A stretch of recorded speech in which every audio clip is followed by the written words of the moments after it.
ये कहानी रमेश की है, जो पिछले 15 सालों से पहाड़ी रास्तों पर बस चला रहा था। रमेश को अपनी ड्राइविंग पर गर्व था, लेकिन एक अमावस की रात ने उसका ये गर्व और उसकी जिंदगी दोनों हमेशा के लिए बदल दी। सन्नाटा और वो आखिरी सवारी। रात के 12 बज रहे थे। रमेश अपनी पुरानी रोडवेज बस लेकर प्रेत घाटी के खतरनाक मोड़ों से गुजर रहा था। बस पूरी तरह खाली थी, सिर्फ इंजन की घरघराहट और बाहर मूसलाधार बारिश का शोर था। अचानक एक तीखे मोड़ पर रमेश को हेडलाइट की रोशनी में एक सफेद साया दिखाई दिया। उसने जोर से ब्रेक मारा। चूं की आवाज के साथ बस रुकी।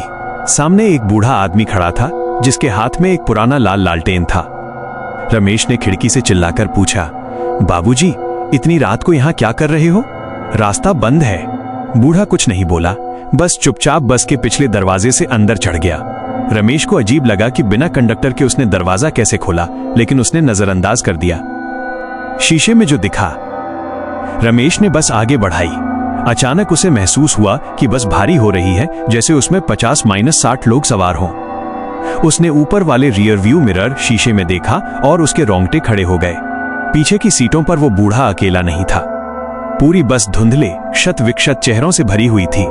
किसी की आंखें गायब थीं, तो किसी का गला आधा कटा हुआ था। वे सब एकटक रमेश को ही देख रहे थे।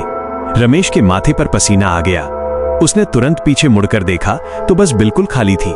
सिर्फ वही बूढ़ा आखिरी सीट पर बैठा था। लेकिन जैसे ही उसने फिर से शीशे में देखा, वो खौफनाक भीड़ फिर से नजर आने लगी। मौत का आखिरी मोड़। तभी उसे महसूस हुआ कि उसके कानों के पास कोई ठंडी सांसें छोड़ रहा है।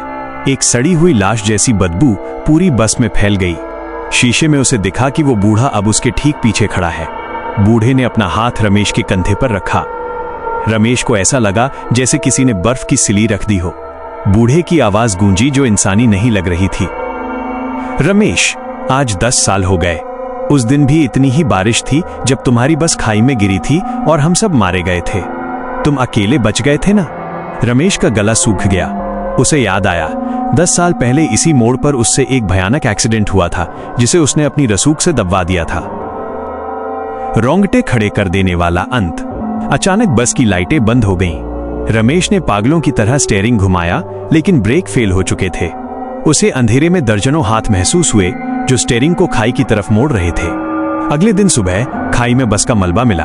पुलिस हैरान थी, क्योंकि बस में कोई यात्री नहीं था, सिर्फ ड्राइवर की सीट पर रमेश की लाश थी।